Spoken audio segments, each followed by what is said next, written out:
안녕하세요, 부산의 모든 방입니다.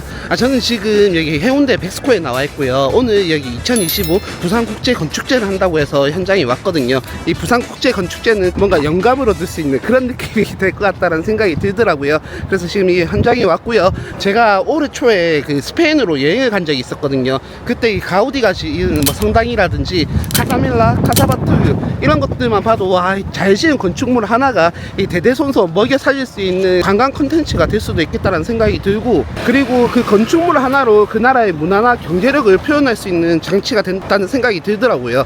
그래서 건축에 대한 중요성이 더 늘어나고 더 중요하구나라는 생각이 들었었습니다. 지금 안에 내용은 어떤 컨텐츠들이 있을지 지금 하나도 안 보고 왔거든요. 어떤 내용들인지 보러 갈게요. 이 부산국제건축제는 무료 관람으로 진행되고요. 아무래도 주제전을 볼 수 있다면 바다에서 본도시 부산, 이 B4가 제일 기대가 되고요. 그 다음에 스테이 건축도 숙박 건축물인 것 같은데 이것도 상당히 기대가 되네요. 별도 절차 없이 현장에 들어올 수 있었고, 팜플렛과 그리고 원하시면 오디오 가이드북을 획득할 수 있었습니다. 건축제라고 해서 대학생이나 대학 교수님들이 많이 올 줄 알았는데 가족 단위로 생각보다 많이 오더라고요. 그래서 귀여운 어린 친구들과 같이 입장을 했었습니다. 근데 이 섹터 같은 경우에 부산문화건축제는 이제 공공의 공간, 미래의 상상인데요. 아무래도 미래에 어떤 건물이 지어지고 지금 개발되고 있는 구역이 많다 보니까 거기에 대한 미래의 모습을 조금 보여주는 그런 장소가 아닐까 싶네요. 안쪽으로 들어가 보면 지금 북한 쪽에 부지가 나면서 이렇게 글로벌 창업허브로 만든 공간에 또 건축물을 공모하는 그런 공모전을 했던 것 같아요. 저는 개인적으로 부산에서 IT 회사들이 많이 나오기 좋은 환경이라 생각하는데 모든 회사들이 수도권 쪽으로 몰려가니까 참 아쉬운데, 부산에서 개발자들이 생활하기 너무 좋을 것 같다는 생각이 들거든요. 그런 점에서 이런 건물들이 지어져서 부산의 IT 허브가 만들어진다면 상당히 좋지 않을까라는 생각을 해봅니다. 네, B섹터 같은 경우에는 바다에서 본 도시 부산이고, 안쪽으로 들어가시면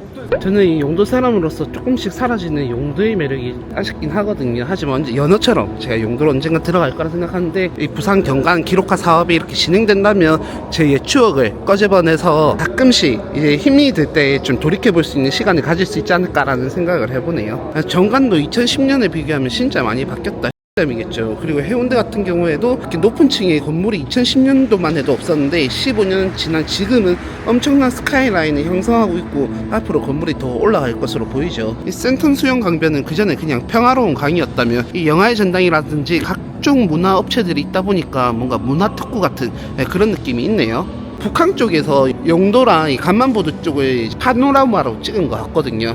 이 북한대교가 은근히 진짜 이쁩니다. 특히 저녁에 조명 들어왔을 땐 더 이쁘고요. 북한에서 바라보는 뷰는 조금 더 강활해 보여서 더 보는 맛이 있지 않나 라는 생각을 해보네요. 여기 같은 경우에 강한리 파노라마 구간이고, 남천동, 강한리, 밀락동까지 있는 일종의 그 강한리 바다 해수욕장 라인을 파노라마로 찍은 것 같아요. 저희가 약간 회센터 있는 그쪽에서부터 시작해서 강한리 한창 중심을 지나서 그 남천동이 삼익비치가 보이는 곳까지 이어집니다. 요새 해운대보다도 강한리가 더 뜨고 있다고 하는데, 아까 보셨다시피 해운대는 엄청난 스카이라인을 자랑하지만 강한리는 뭔가 주민 친화적 느낌이 들기도 하고, 안쪽에 골목골목이 많아가지고 좀 즐길 컨텐츠가 많다라는 생각이 들더라고요. 장사하는 입장에서도 좀 골목골목 상권이 크다 보니까 도전해볼 만한 가치도 있고, 컨텐츠를 즐기는 사람 입장에서도 다양한 가게를 즐길 수 있다 보니까 조금 더 사람들이 강한리로 몰리지 않나라는 생각을 해봅니다. 저는 이렇게 강한리가 골목골목이 있어서 매력적이지, 나중에 재개발이 돼서 아파트들이 더 많아진다면 강한리에 이 매력은 조금 더 사라지지 않을까라는 걱정이 조금 되기는 해요. 전시장 가운데에선 토크 콘서트 및 포럼을 하는 공간이 있었는데, 이곳에서 매력을 발산하고 있는 부산의 마스코트 부기를 보니까 내 기분이가 부기부기업했습니다. 그리고 이번 섹터는 입장 전부터 좀 기대가 되던 섹터였는데, 일단 지금 여기 같은 경우에는 거제에 위치한 휴먼 그라운드라는 곳인데 바다 바로 앞에 지어져서 이 바다의 풍경을 온전히 누릴 수 있는 세대인 것 같거든요. 바다와 일자로 이 풀장이 연결된 듯한 연출이 굉장히 좋고, 와, 주방에서 바로 바다 쪽으로 바라보게끔 되어 있다 보니까 요리하는 맛도 날 것 같고, 전체적으로 상당히 신박하고 돈 쓰는 재미가 있는 그런 집이 될 것 같다라는 생각이 드네요. 휴먼 그라운드, 거제에 있는 곳입니다. 그리고 서은제 풀빌라라는 곳이 경주 불국사 마을 인근에 있는 것 같아요. 잘 꾸민 건축물 하나 있으면 진짜 숙박이 하루도 빠짐없이 다 차는 것 같더라고요. 이 마을 안에 마을이 있는 듯한 그런 느낌이네요. 와, 양열 진짜 99% 이게 진짜 가능한 일일 것 같기는 해요. 그리고 애들을 위한 풀장도 있는 그런 모습입니다. 애 생기면 한번 가봐야겠어요. 아직 여자친구도 없지만.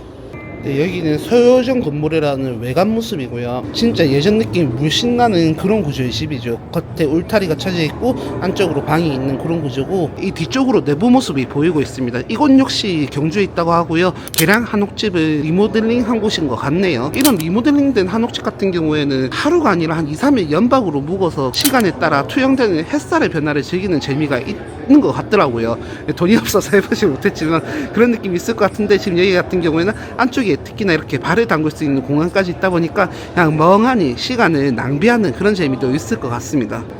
이 건물 이름이 기리기리라고 하는데 건물 외관만 봐도 느낌이 확 오죠. 이 바다라는 자연을 온전히 느낄 수 있는 곳이다 보니까 사람들한테 인기가 많을 것 같고, 보시는 바와 같이 여성분들이 많은데 아무래도 여성분들한테 인기가 많은 그런 공간일 것 같아요. 제가 이 몽골 여행을 간 적이 있었는데 그 사막이 있었을 때 이런 비슷한 좀 고급 호텔이 있었거든요. 그때도 이 사막 안에 이런 노출 콘크리트가 단독으로 있는 게 뭐라 해야 조금 이질적이면서 상당히 독특한 분위기를 풍겼었는데, 이 기리기리 역시 그런 느낌일 것 같고, 울산 울주군에 있는데 울주군이 바다를 끼고 있어가지고 상당히 좋은 숙소가 많은 것 같더라고요. 그래서 혹시라도 이 경남 쪽 여행하시는 분이라면 울주 쪽도 한번 보시는 걸 추천드립니다. 이곳은 남해 별장이라는 곳이고 아이코닉 어워드 2025에서 수상을 했었나 보네요. 특히 남해 같은 경우에도 역시 바다를 끼고 있는데, 우리나라 같은 경우에 삼면이 바다라는 게 엄청난 장점이 있지 않을까라는 생각을 해보고요. 그리고 이 극한의 사교시설이 있다 보니까 이 건축자 입장에서는 상당히 힘들다고 하더라고요. 이 환경을, 그런 제한 속에서도 독특한 건축물이 많이 생기는 것 같고, 그리고 이게 아마 통창으로 이렇게 바다를 볼 수 있게끔 해놨을 것 같은데, 유리도 진짜 돈이 많이 들잖아요. 또 이 돈 많이 드는 유리를 이 바다 쪽에 뚫는다는 게 얼마나 이 건축물의 진심이었나라는 생각이 듭니다. 다음에 남해 갈 일 있고 좀 돈 좀 많이 벌어지면 한 번은 방문해서 이 남해의 매력을 즐기는 것도 재밌을 것 같네요. 이 섹션은 부산다운 건축상 수상한 건축물들을 소개하는 곳이었습니다. 사실 부산다운이라는 기준이 너무나 애매모호했기 때문에 어떤 건축물들이 선정되었는지 궁금하더라고요.